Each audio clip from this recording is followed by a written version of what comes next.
Hey there, welcome to episode 358 of Better Than Before Breast Cancer. I'm your host, Laura Lummer. And today we're going to talk, on Fridays, I kind of like to talk more about something mindset focused. On our Tuesday Terrain Talk, we talk a lot about things we can do, specifically tangibles to support our metabolic health. And in this episode, there's something that comes up a lot that I've talked about here on the show, which is the difference between fighting and healing, right? And I want to talk around those lines, not just specifically fighting and healing, but the way we perceive things differently in this very physical, tangible world, the way we've been conditioned to think. And lately, how it comes up for me as I work and dive into more and more creating the life I want, manifesting the things I want. And that includes health, right? That includes healing and includes believing in the things that I can create in my life. So recently, I was at a spectacular wedding. A lot of people that I'd known and hadn't seen in many, many years. I had some great conversations, and there was someone there and he was talking to me and had heard that I had a stage 4 cancer diagnosis. Didn't really know the whole story, but was asking me questions about it. And so I answered the questions. I told him what I was going through. And he said, "Wow, you are really in the fight, aren't you?" And even then I thought that doesn't sit with me. That's not how I think about myself. And I said to him, "Well, I think one of the most powerful things I've learned over these past few years is that I'm not only not in the fight, I'm not even interested in the fight. I'm not here to fight because I completely understand that fighting is a whole different energy than healing. And I'm only in this for the healing. I'm only interested in learning about how do I help myself heal." So I was thinking about that in terms of other things that we say we struggle with in life. We're very conditioned to believe life has to work a certain way, meaning that you've got to be this great student. And if you get these good grades, you'll get into this good school. And if you get into that good school, you get this good job. And we're very task oriented in the way we train people to think life works. So when it comes to something like realizing life isn't the way you want it to be, and you want to create something new. And maybe you want to create something that you're not even sure what it is, but you know that what you're doing now in life isn't working for you and you want something more. It's really hard for us to allow our mind space. We want to force things. We want to force things to happen in a certain time frame. We want to force things to happen by the doing. And I got to tell you something very powerful I've learned. It's not that there's no doing. Action is always involved. We've got to take action when we're working to heal, when we're working to get healthy, when we're working to create a business, when we're working to improve a relationship. We always have to take action. But I really strongly believe, and it has been my experience, and I've witnessed this as an experience of others I work with, we have to let ourselves believe things can be different. We have to kind of let go of this idea that whatever it is you're working on must work by a step-by-step method in a specific time frame. And if it doesn't work in that time frame, then it's broken, something's wrong with you, you're a failure, it's no good. And we attach so many labels to these physical expectations of the steps and the processes that life should take. I really think that has a detrimental impact on our ability to feel free, to feel powerful, and to allow ourselves to explore, right? To explore life. So there was in my lesson recently in the membership, one of the lessons we focused on in 1 week was, are you ready to stop the struggle? Like, are you ready to stop struggling? And struggling, I really see as a function of these very tangible beliefs. It's got to work like this fast. And if it doesn't, something's wrong. I'm not doing it right. And then we start to struggle. We start to fight. We start to think, why isn't this working? Why isn't this happening? Why isn't this changing? But just like that energy of healing, one of the things that I found is I've got to allow my body to heal. I've got to believe it can. I've got to allow it to do its work. I've got to listen to it, really pick up on the cues my body sends me, and do the things it needs so that I can support its ability to heal, to feel strong, to have good energy, to be healthy. Those are the actions I have to take. But in the beginning, the first breast cancer diagnosis, I was all about forcing my body, right? I was trained in as being a personal trainer, a yoga teacher. I was trained in results, right? Measurements, metrics, results.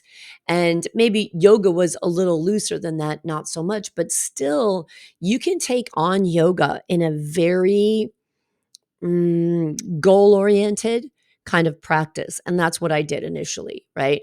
I didn't go into yoga to go, and be open and understand my body's energy. I went into yoga to get to do those handstands and do those headstands and have a stronger body and go to the level 3 advanced classes. Like I brought competition into the yoga room. Whereas now, when I sometimes accidentally step into a class that I don't realize is one of those kinds of classes, that's an intense class and it's bringing in weightlifting and everything in the yoga room, I'm out.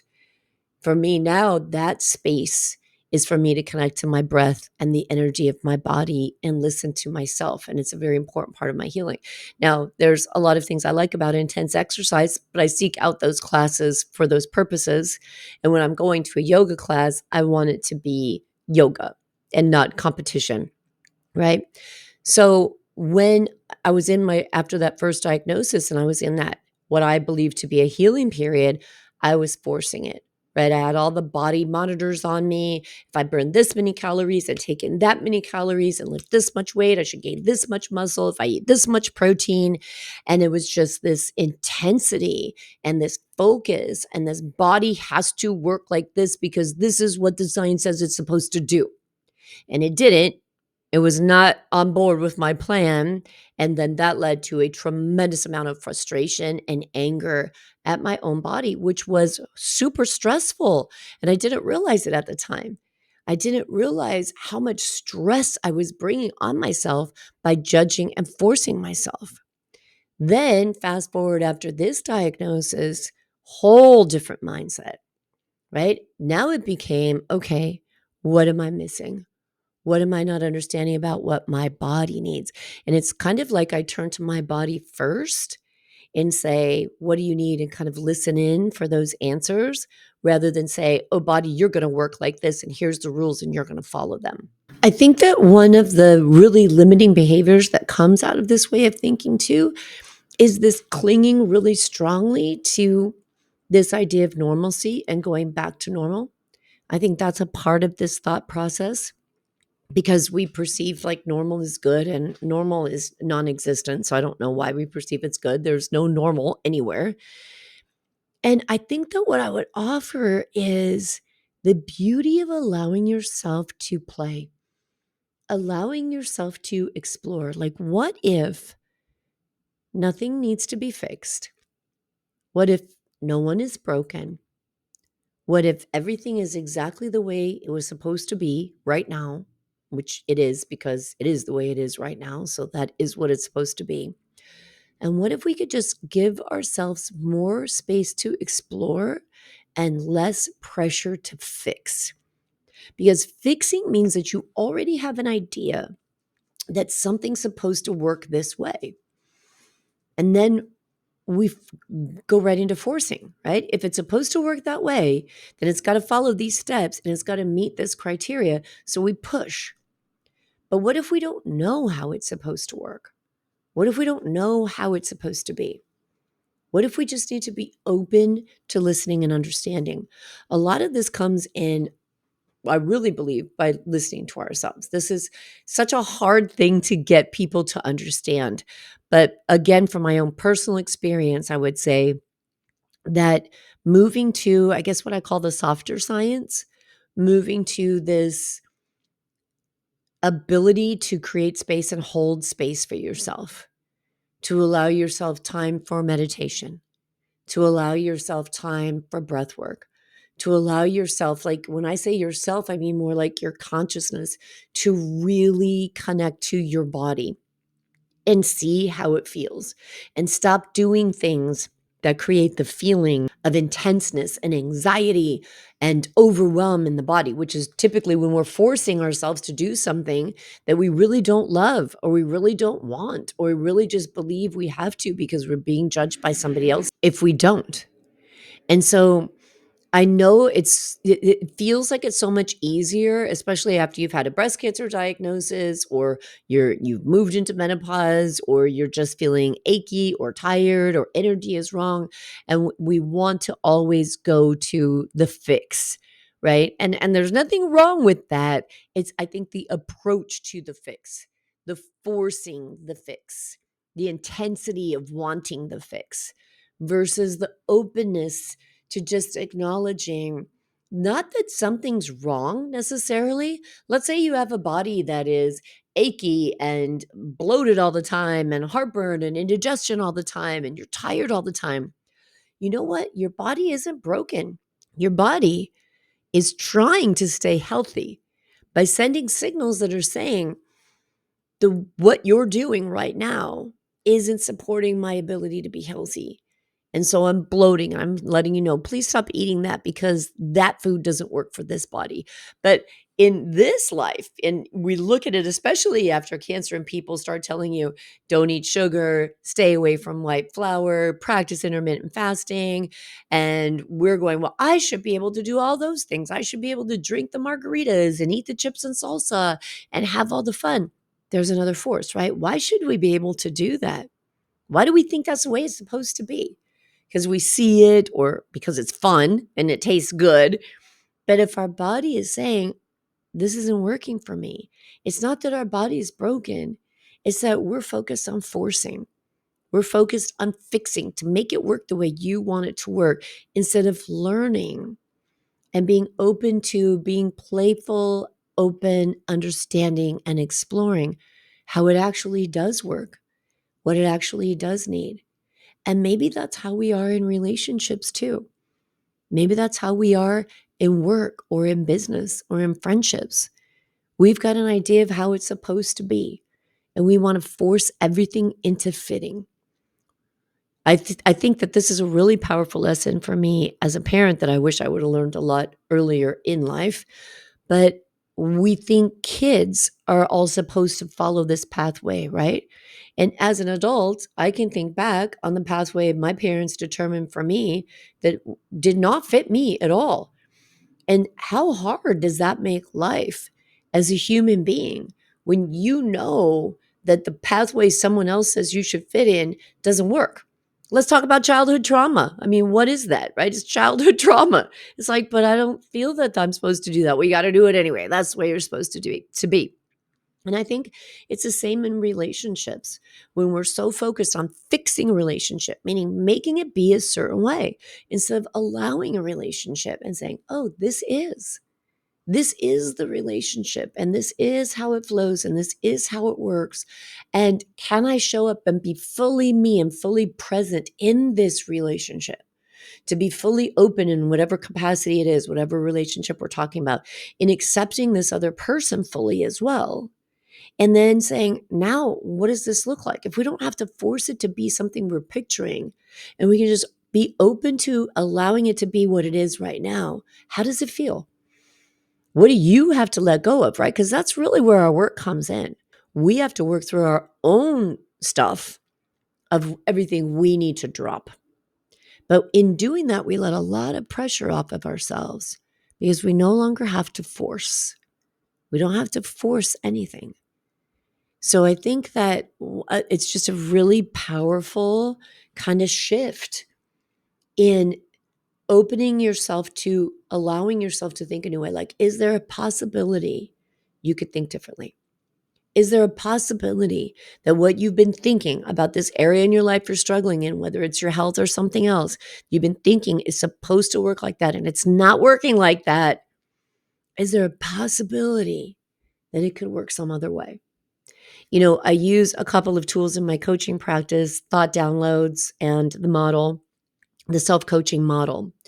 And in the thought downloads and the self-coaching model, it's really, these are two tools to help us see what our brain is thinking, what our brain is telling us, and so that we don't let the brain run the show. So we see what is the brain offering, and then we decide consciously and intentionally, what do I want to choose from that? What serves me? What works for me? What works with me from that? And I'm always careful to remind my clients that when we're using a thought download or they're using a self-coaching model, that it isn't to fix something. It's only to be curious about something, is to understand, what are these thoughts creating?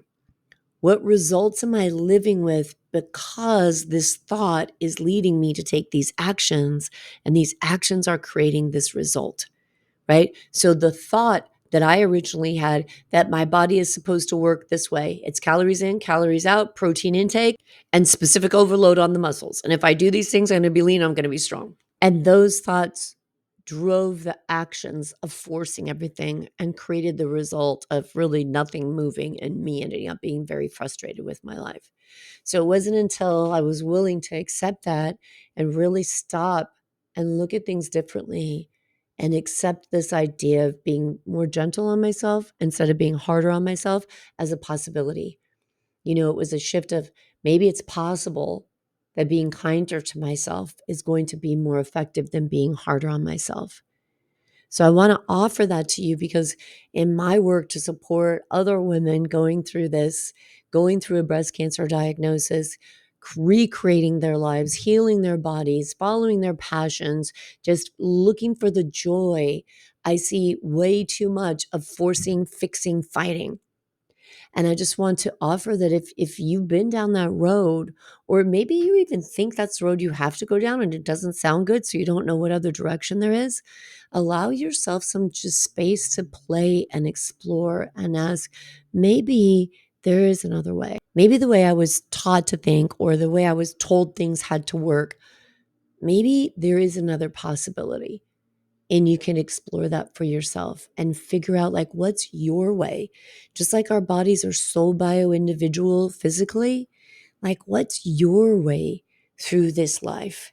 Can you explore that and find a way to just feel really good and comfortable and joyful as yourself doing life your way? I think that's an amazing way to live. And it's pretty incredible how much effort it takes to allow yourself to do it and to hold that space and let go of the fixing and the fighting and the forcing. And if you need help with that, there's no better time to start down that path of supporting yourself than right now. You can come and find me and get help with that in the Better Than Before Breast Cancer membership or through one-on-one coaching. And there's a great offer right now at the time this podcast comes out. It's going to come out just as this will actually be the last episode of June. And July is my 13-year anniversary. It would be celebrating 13 years since my first breast cancer diagnosis. And one of the gifts I want to put out in the world to pay it forward for that is a really great discount on my signature coaching program, The 4 Pillars of Breast Cancer Recovery. So you can get $130 off of the 4 Pillars of Breast Cancer Recovery now through July 11th. It's already open. You can go and do that. You can get into that program anytime. And it's a self-paced program. You have life access to it. And you can get $130 off with the code 13 years. And you'll find all that information on my website, thebreastcancerrecoverycoach.com. Check it out. Do something good for yourself and open your mind to the possibility that there might be an even better way to do this life. Take care. I'll talk to you soon.